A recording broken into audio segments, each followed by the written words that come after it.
Give me a little intro there, Gomer. There's no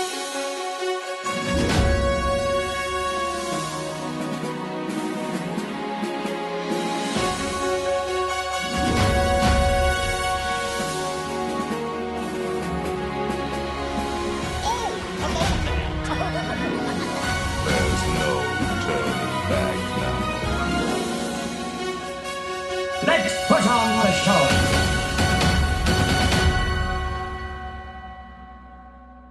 You're listening to the Station 71 podcast. My name is Mario, and this week I'm joined by my co-hosts, Brian and Kirsten.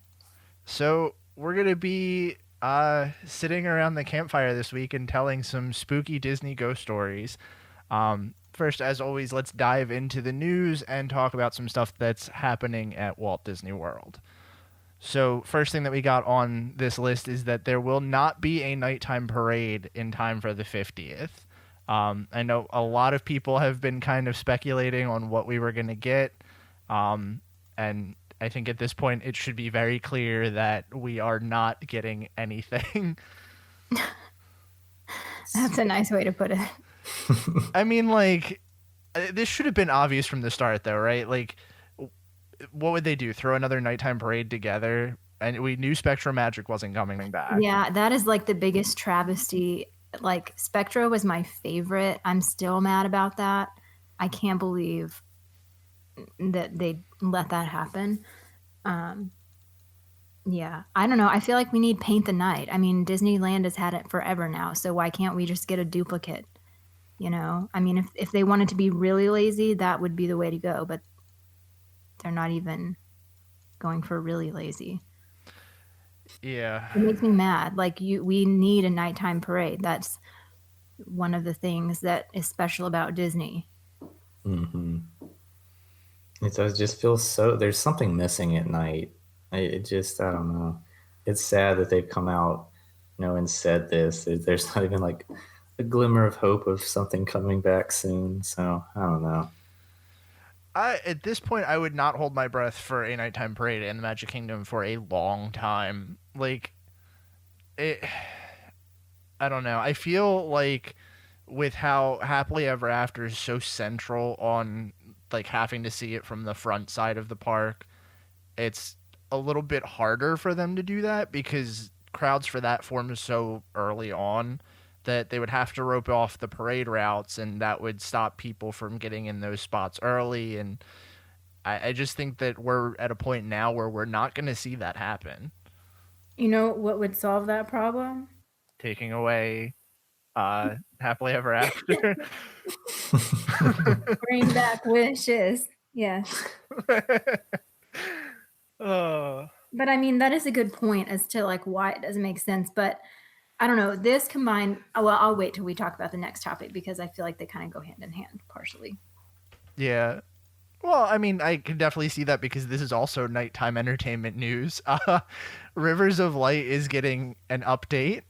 I think we may have touched on this already, but We Are One, Rivers of Light We Are One is set to debut May 24th at Disney's Animal Kingdom. If we didn't, I honestly can't remember if we did or not. Basically what they're doing is they're refreshing the show to put in some Disney nature clips as well as some animated characters. Not only is the imagery being updated, but we're also getting a new score with it as well. This one I'm like cautiously optimistic about. Well, with the picture and it makes it look like it's the Lion King too, like from the new movie, the live action Lion King. It could be. Yeah, I can't tell if it's that or one of the Disney nature movies. Yeah, I couldn't tell either. But the fact that the boat in front has the same shot as like the animated Lion King is what made me think that. But I guess this combined with the last thing, I feel like all of these new shows that rely more on, video and that sort of thing, it's making it easier to not really innovate because they can just, quote unquote, refresh every year or whatever. And they're not really having to put as much effort into what it would, designing a whole new show with like, I don't know. Does that make sense? Yeah, like Yeah. instead of getting new, not bringing out a new nighttime parade is kind of like they can just coast and make some changes to Happily Ever After and spin it as like it's brand new, new and improved, whatever. And like, how long are they going to do that? well, I think that also was part of the plan for the 50th, was that Happily Ever After was supposed to get a refresh right around the time that we're supposed to hear about like some of the offerings they're going to have. And I kind of agree with that, but I also feel like that's a good thing too. Like it's weird because it's got like so many negatives like you just said, but at the same time it's kind of cool because you could go see Happily Ever After this year, or you could go see Rivers of Light before it goes away and then come back and see a whole nother show. But that's just the weird, like, I don't know, there is a major downside to it because it's not as new as, like, if they just put in a new fireworks show with different effects and different scores and stuff. It doesn't feel as new because it's still the same concept. Yeah. Well, and I'll say I feel like when they find something good with this new stuff, they don't like. How long did we have wishes? We had wishes for years. Like what? 16 years. Had Because to they be. found something good and they stuck with it. And I feel like part of the thing about being a big Disney fan is like once you find something you love, you sort of have this nostalgia attached to it. So I remember when they did The Magic, the Memories, and You, which was the very first, animation show on the castle. It started when I started my program, January 2011. And I just remember like getting so attached to that. And then they changed it in like 6 months. And like you can't find that song anywhere or whatever. And so I feel like there's also this problem of like even if they find something good, they don't stick with it like they could, I guess, because they're like it's so easy to just change it. And so we're getting like a lot of mediocre stuff, mixed in, or like some really, really good stuff mixed in with a lot of mediocre, but they don't differentiate between them. I get that. I definitely think that you are right in that sense. But my big optimism that I kind of want to talk about for a second with this is Rivers of Light has this problem where it's not very good to begin with. So any refresh or update that it gets, I think, is very welcome. Yeah, that's true. I haven't seen Rivers of Light, so I like hear it's bad, but I can't like give my own opinion. It's not great. That's what I'm gonna say. So can we talk about how BS this promotional picture is too? The projection looks nowhere near that good on the water, and that is Are the you telling me biggest it's issue not with the this show. same as watching a movie on a regular It screen? is. It is so not even in the same ballpark. This is the most Photoshopped thing I've ever seen before, and honestly, it doesn't really look that Photoshopped. But I know because I've seen Rivers of Light. That's also a good point because I see that and I'm like, well, it looks cool, but it probably doesn't actually look near that cool in real life. Yeah. I don't know. I want to believe that this is going to be this Kind of long term. One thing that I don't think they do as much as they used to is if something didn't work, I feel like in the past they would say, you know what, this isn't working. Let's wash our hands of it and start all over. But now it's like you don't want to kill the whole budget. So what kind of fix can we do? How can we make this fit? How can we make it work? Which, is better for the bottom line. But in the end, I think what made Disney stand out at the beginning was their willingness to say, hey, this isn't as good as it should be. Let's just redo it. Let's start from the ground up. I'm thinking that this show just has too much money dumped into it already that they're just not willing to let it go. Yeah, I mean, and that's what I think too is, because like the water projections, what I've heard as to why they're not as good is because the water, is just murkier because it's more of like a natural kind of water than phantasmic, that pond or whatever you want to call it, man-made pond. Not that the Animal Kingdom one isn't man-made, but that it's got, you know, plant life and that sort of thing in there, whereas the Fantasmic one doesn't. Well, one thing too I know just from seeing it a couple times is that the weather plays such a huge role in it. Like if it's windy, or the middle of the water spray kind of comes across, like it will break it up and distort it, so it looks, you know, the projection looks even worse. So it's, I don't know, you know, it's a really, really, really cool concept, and like if it worked, it would be amazing. But it just, from what I've seen, it just doesn't work very well. Well, and that's kind of the funny thing with it too, is this technology has been around for how long? Because they use it in Fantasmic, and it's never been great there. Like, I don't think I've noticed much of a difference between the two, and I've still said like Fantasmic's water projections are not very good either. But they're not the main focus of Fantasmic either. That's true. And they're not on the same scale. So, you know, I feel like when this is the thing that you were supposed to be looking at during the show and it doesn't work, like, yes, you've sunk money into it, but it just doesn't work. You got to go back to the drawing board. Yeah, that's very true. I will definitely give you that. But they've also, like, this show started at such a high expectation to begin with. Because I remember when they first announced this and they were like, oh yeah, this is going to be the new nighttime show for Animal Kingdom. Everyone's going to love it. It's going to be great. And then like they slowly started chipping away at things because like the floats didn't work at first. And then they pulled the live actors and they changed all that. Like there's so much about this show that they've been slowly chipping away at that I think at this point, like Kirsten said, wouldn't you just say it's done? Like we failed here? Yeah. And I you know, wish they would admit their failures. But you know what also sounds kind of like that? People with kites on jet skis. But you know, here's the thing. In my opinion, Animal Kingdom does not have to have a nighttime show. Agreed. If it's not going to work out, you know, obviously they don't want to do fireworks, and that makes a lot of sense. And I know they're trying to get people to stick around later in the parks. They're trying, you know, they've done a good job at making Animal Kingdom a full day park, but I just don't think it's necessary. Yeah, I agree. I think it's easy. I think honestly, it would be easier to just call the whole thing off and not have a nighttime show anymore. Mm-hmm. Like I don't know. And they keep adding like.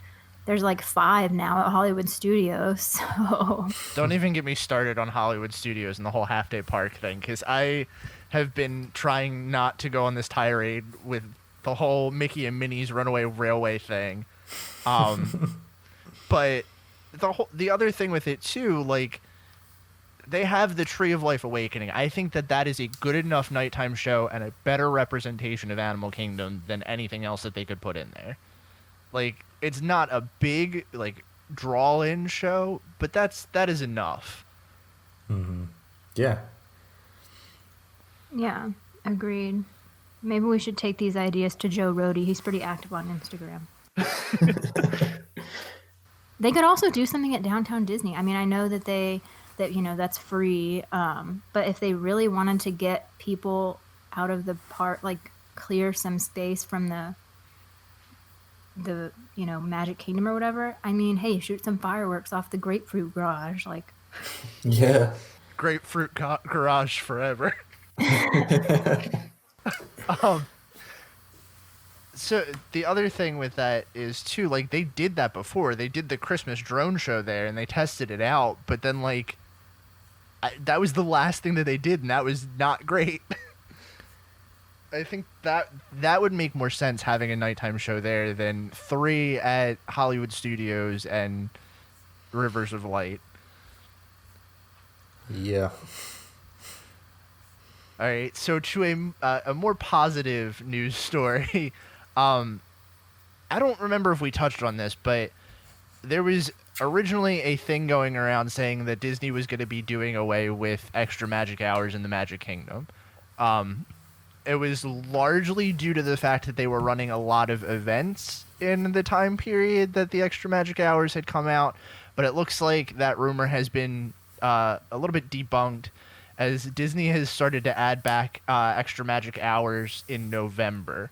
So it looks like they were just out for like September, October for the overlapping Christmas and villains, or not Christmas, not so scary and villains events. And it looks like they're coming back, so that's good.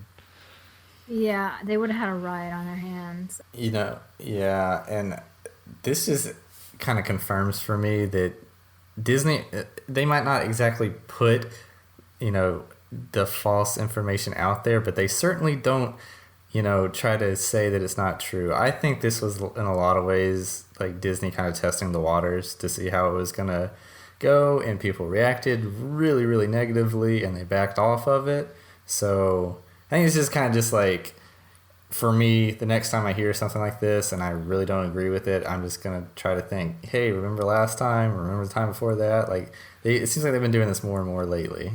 Yeah, like I remember whenever they had the survey, the ones that you can take as you're leaving the parks, and they started asking about resort fees, and there was a similar backlash, and they don't have those yet, But I definitely think they were testing it for a while. I mean, same thing with parking, which I think is absolutely absurd to charge for parking in a place that there's literally no way you could possibly park in a public place. It's not like you're going to a hotel that's in a downtown area and it would just suck to find parking. Like, Yeah. you can't park somewhere for free and walk there. I think that's just taking advantage. Well, and like you said, they've always kind of done stuff like this. I think now this is kind of cool because it puts it out there that Disney does listen in some way. And even if it's not really always the way we want them to, like, originally they did these resort surveys, like you were saying, and they had their results out there like that. But the idea of them rolling something back kind of subtly in a way, like they didn't make an announcement about it. It was put out on their website that there were no extra magic hours listed for those 2 months, and a lot of people weren't happy about that. And I'm sure Disney heard it through emails. I'm sure they got it on like their social media accounts and everything, because I saw it everywhere. And that just proves that they are in some way paying attention. So that's kind of cool. But at the same time, I think that them rolling back any of these offerings is just going to really hurt the like the resort capacity, but not the park capacity. Like, it's not even capacity. It's going to hurt how full their resorts get, because if they pull back one of the best options for a on-property visit, like, what's the point in staying on property anymore? Yeah. I mean, yeah, we definitely talked about it, and we're like, you could rent a house, and have more space, and I mean, with a kid, that's really convenient, and it's just insane. But I was going to say something, but now I can't remember because I'm old. Oh, well, it'll come to me, maybe. Oh, I was going to say, for people listening, if there is something you don't like, I would highly recommend that you write Disney an email. They do read them. They have a lot of interns that read those. They do reply. They will call you to talk about it. I mean, I don't think it really makes one person, doesn't make a big difference in the long run. But if everybody does it, and if everybody really did, I've emailed them before, very unhappily. I think it was sometime last year. What happened last year that was like a huge, the paying for fast passes. People at deluxe resorts can pay for the extra fast passes or whatever. Yeah, I wrote them an email and I kind of just went all off on them. And they did respond, and they called me and, did it change anything? No, but if more people did it, then it might. Mm-hmm. Well, that's kind of like I was talking about this when we were doing my trip report. I had an issue at Via Napoli, and all I did was... What kind of issue could you have there? Oh, gosh, okay. Sorry, the waiters aren't hot enough for you. No. Okay. I'm gonna cut all of this out right now because I have to go over this with you. It was bad. So when we first got there, the first thing I thought to do was I was going to try to take a picture of a waiter for you, but I couldn't really do that. So that didn't happen. But the short of the story is that we ended up waiting an hour and 15 minutes just to get seated. We got seated. Our waitress brought us a personal pizza instead of a regular size pizza. Oh my God. Before that, when we questioned them on why we weren't seated yet, they told us they must have just forgotten us. Did you have a reservation? No, but we walked up and they told us it was only going to be 30 minutes. Oh, okay. And what happened was they write your name down on a piece of paper and then they give it to the people inside and they'll like mix them in with the people that have reservations. Okay. So ours got stuck to the back of someone else's. And like, I would have been okay with it if they didn't say we forgot you. But then we got in, we sat down, our waitress took our order, gave us a personal pizza instead of the regular pizza. We saw her maybe once outside of when she took our order, and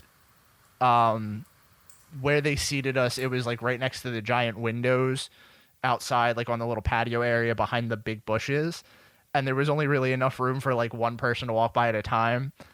And right as we were getting ready to leave, one of the waiters walked by, his shirt got caught on the glass, and he threw a dessert plate up and it landed on my foot and shattered everywhere.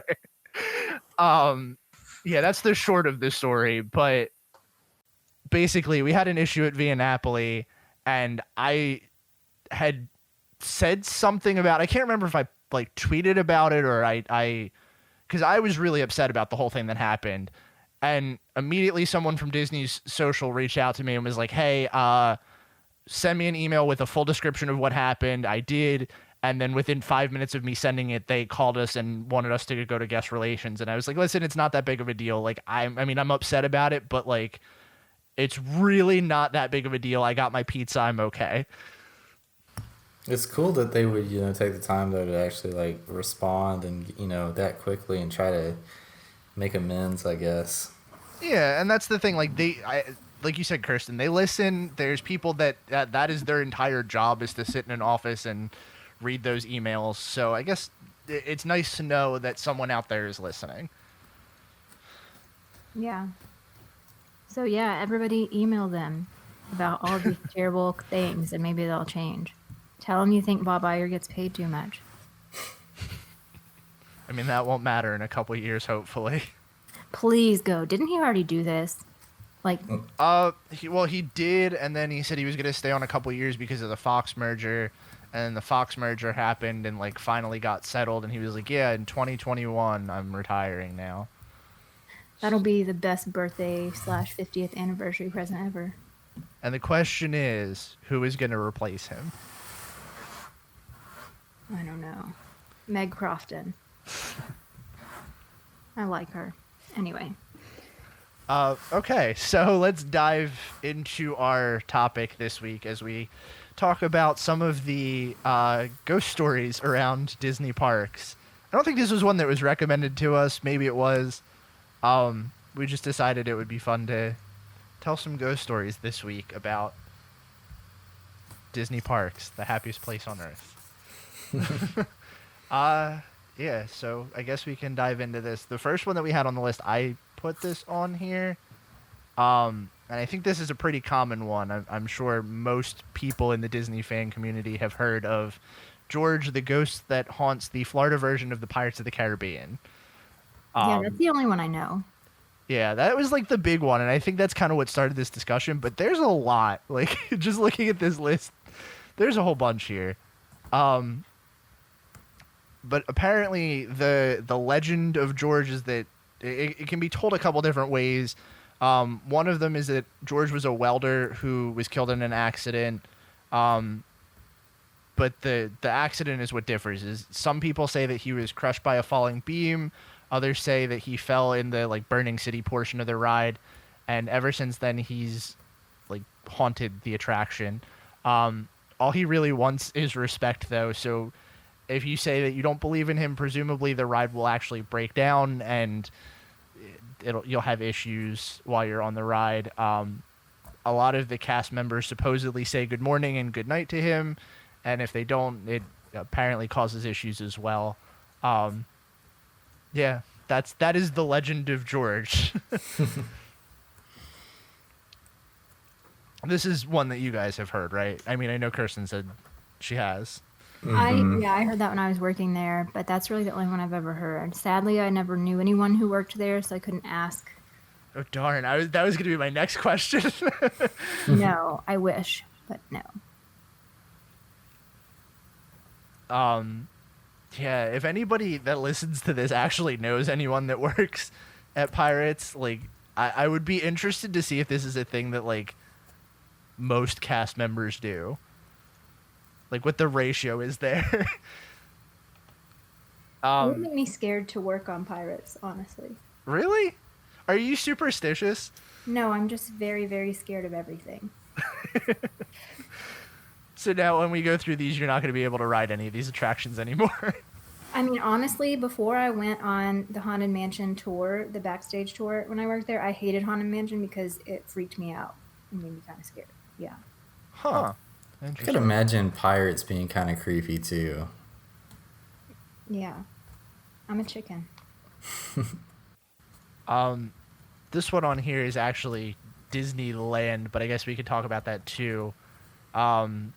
There's another ghost called Dolly that haunts the Matterhorn, apparently.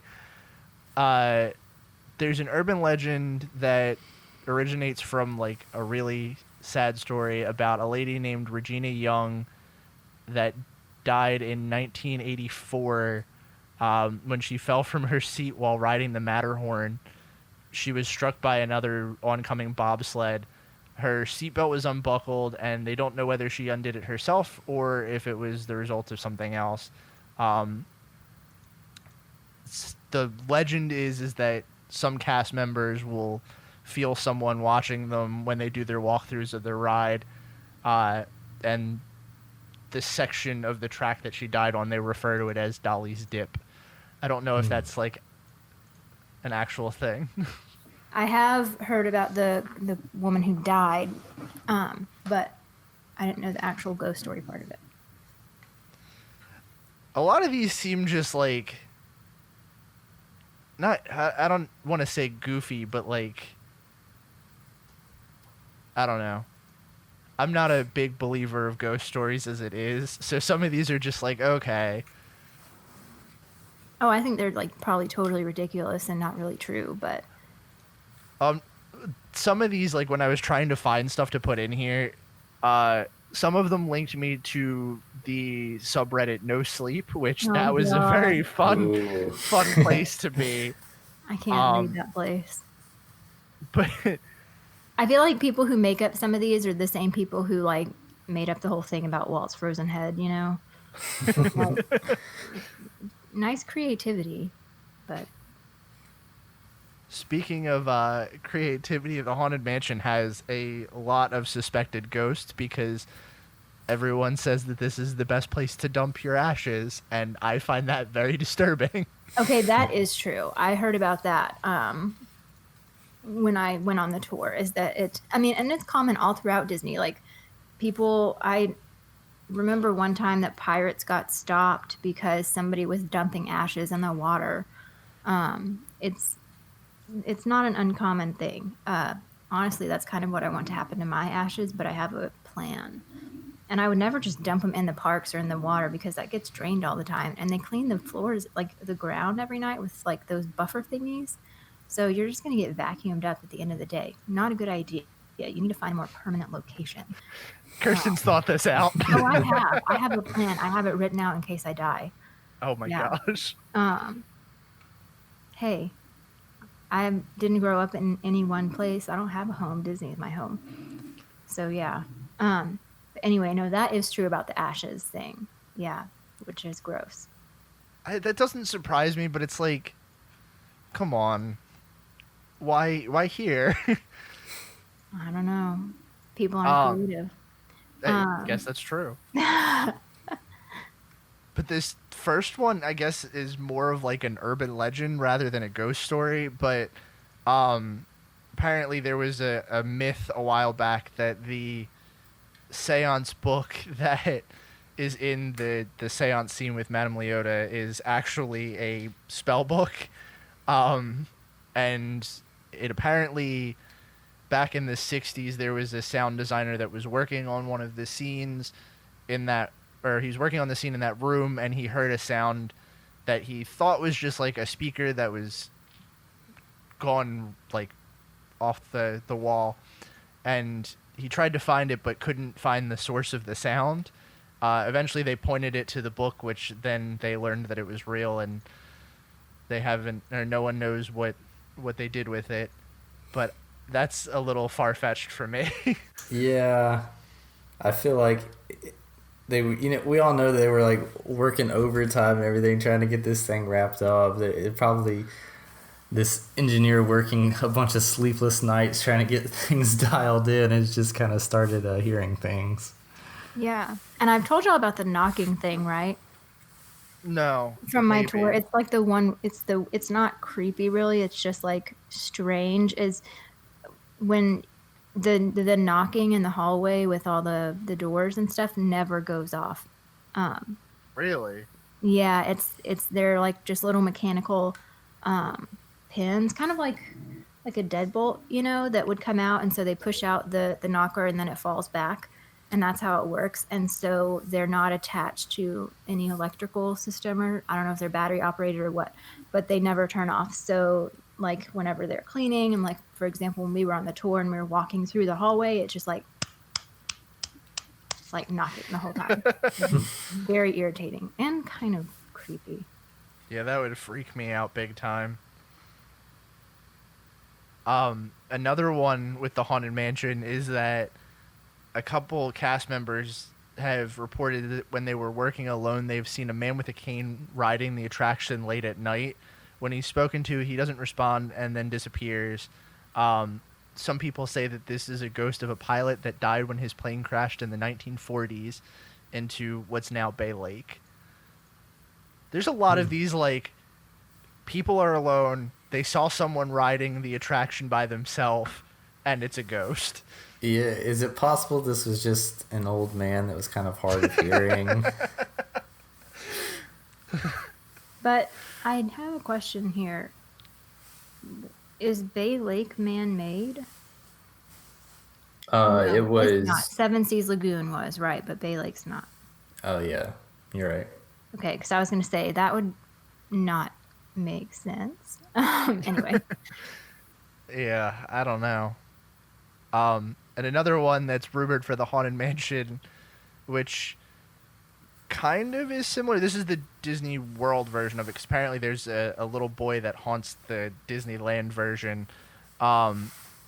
This little child apparently appears like he's peering out of a doom buggy and looking back at you.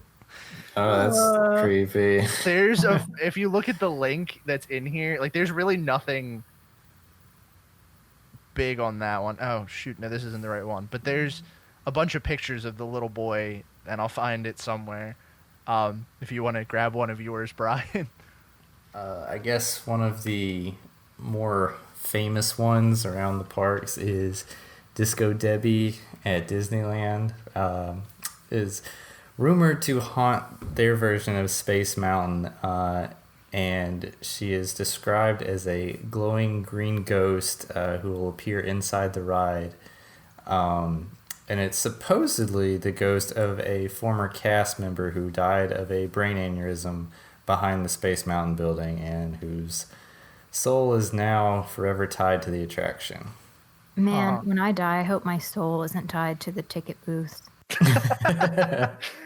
Oh, what a place.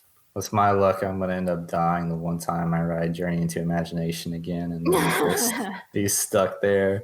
All right, I found it. It's in the Bustle article, the first one that's on the show notes. If you scroll down to number 4, it literally looks like someone photoshopped a kid in this picture. Yeah, it kind of does. This could also very well just be an actual kid turning around on the attraction. Oh, yeah. I feel like a lot of these like urban legend things come from Disneyland too, and I don't know if that's because like it's an older park, but another one that originates from there is the Grad Night Ghost. Apparently, there was a teenage boy named Thomas Cleveland that attempted to climb the monorail tracks in 1966, and there have been reports of like people seeing a ghost walking towards the monorail and walking like into the part of the track that he got hit on. Don't do stupid things in the park, people. Your ghost will haunt it forever. And while that sounds fun, It won't be. I feel like, I don't know, I feel like that would be like the worst place to get trapped as a ghost. Like, yeah, there's all this stuff going on, but like at the same time, what if you got just want to relax? not get hit by the monorail 60 times a day? Oh. All right, and then we could talk about this one that is so ridiculous. So while I was looking for more stuff to put in here about ghost sightings at the Disney parks, one of the articles I came across said that It's a Small World apparently is haunted, or there was some kind of like urban legend that happened here too. And their source was an Imgur account, which is that site that everyone posts pictures to post on Reddit or have like their memes somewhere. That is the source that they used for this, so this is going to be an interesting one. And they said that a 12-year-old guest was visiting Disneyland with her family. They were enjoying It's a Small World when the ride stopped, the lights came on, and a cast member helped guests get off the ride. On the way out, the guest's mother snapped a few behind-the-scenes photo to finish off the camera roll.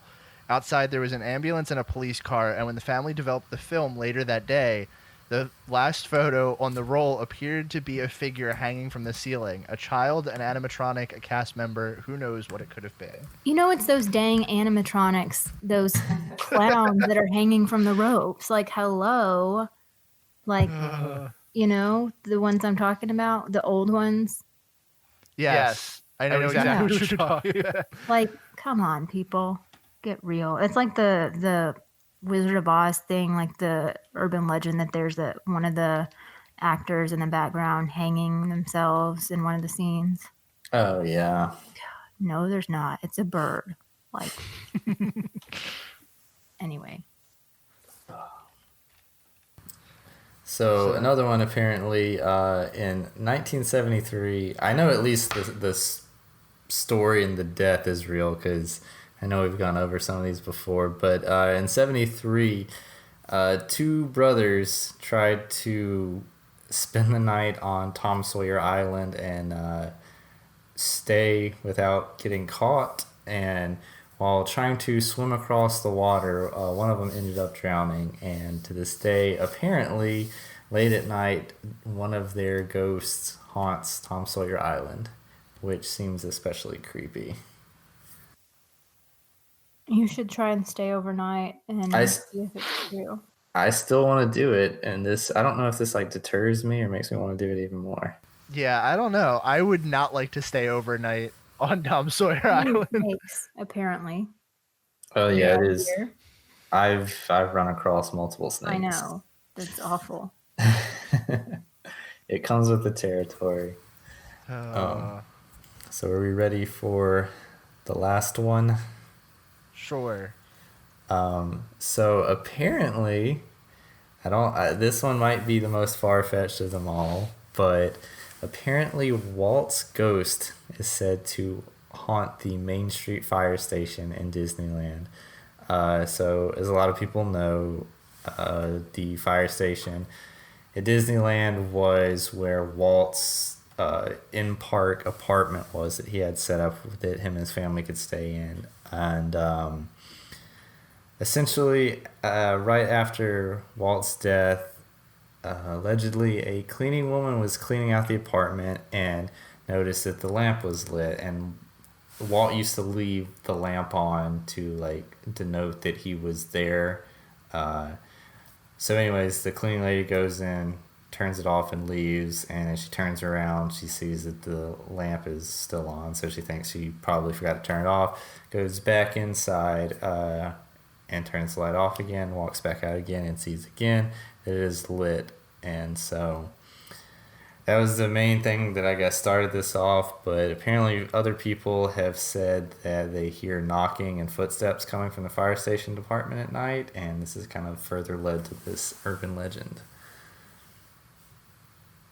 I don't know. I find that kind of comforting. Yeah, in a way, I guess. I'd be happier if he haunted Bob Iger, though. Just trying to get him out of office. Yep.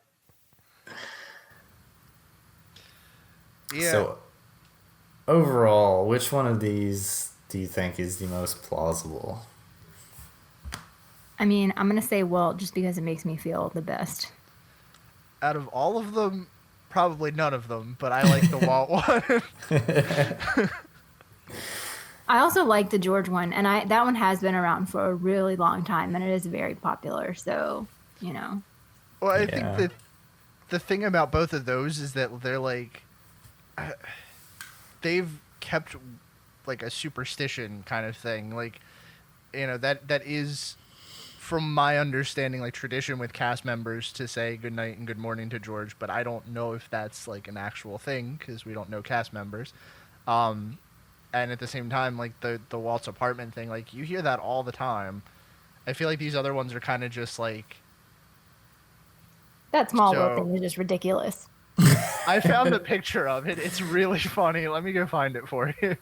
It's so ridiculous. And like, you should post it on our Facebook page when this comes out. There we go. No, I'll post it on our Facebook page now, and everyone's going to be like, are you okay?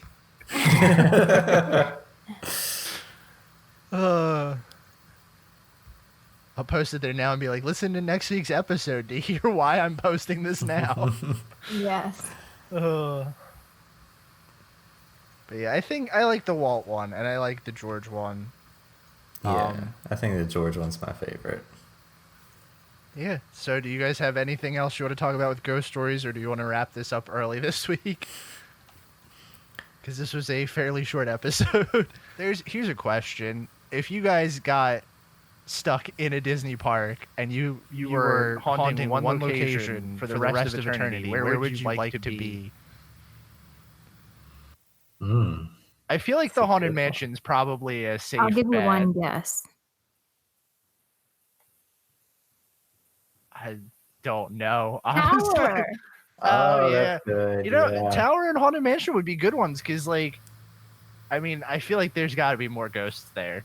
Tower. So I'll tell you, the first time I ever went to Disney World when I was in 9th grade, we had one day, our MGM day, and it rained, and so a ton of people left, and we rode Tower of Terror, I don't know, 6 times in a row, like just back to back to back.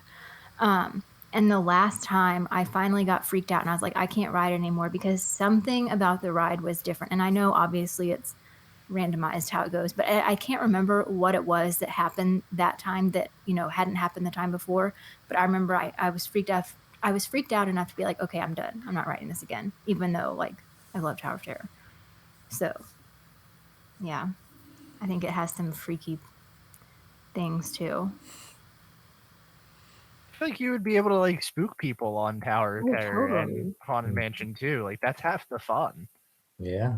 Yes. What about you, Brian? You have a place you'd like to haunt? Is this like, Creepy room. yeah, do I get Country more? bears. Is this for me to enjoy, like getting to see the attraction over and over again, or is this more about who I get to freak out? Either. I mean, if you feel like you would be like, What would make you happier eternally? yeah, Ooh. It's almost like I want to be on like a not scary dark ride so I could scare people when they're least expecting it. Like something like Peter Pan, you know, just like they never see it coming. That's dark. I like it. oh boy, that's interesting. What about you, Mario? I would probably go Haunted Mansion, but at the same time, if I can't pick that, I don't know. I mean, like, part of me wants to say go with like Tom Sawyer Island or like someplace that I would be able to just like scare people at easier. Like Tom Sawyer Island's kind of cool because if you were a ghost and you were trying to freak people out, like they can't really run that far. You have to wait for the boat to come back. Y'all are like sadistic. You're just not being a very good ghost, Kirsten. I'm thinking about my enjoyment. What will See, I keep me feel happy like for thousands of years. Tower of Terror is like already so scary. It's like the people are like they're not gonna be focusing on you. They're gonna be scared because the ride's scary. But I'd get to ride it all day long, every day. That's a good plus. Yeah, that's just like the extra added bonus to it. But then, like, I mean, Splash Mountain might be cool too because there's some creepy animatronics on there. Like, Ooh, like especially like the laughing place scene. That'd be a good one. Like right before you go up and the vultures are sitting there. That'd be a good place. now if you can like take over the animatronics and you start like possessing the vultures, Ooh, that's good. that adds a whole nother layer to this. I don't think we're ready to get into. I think you should write a story for No Sleep. Yeah, there you go. That can be the way that we close this episode out this week. If any of our listeners want to tell us where they would haunt as a ghost in Walt Disney World, Yes. feel free to write to us because I'm interested. And give us your reasoning. Yes. Then that's going to do it for us this week. Thanks for joining us again on another episode of the Station 71 podcast. If you like what you heard, be sure to subscribe to us on iTunes or wherever you get your podcasts from. If you want to be a part of the show, reach out to us on our website at www.station71podcast.com, where you can find links to all of our social media, our email address, and our brand new Google Voice line where you can leave us a voice message. Have anything you want to hear us talk about? We'd be happy to discuss that on the next episode. We hope you enjoyed your ride, and we'll see you real soon. Please stand clear of the doors. Por favor, manténganse alejado de las puertas.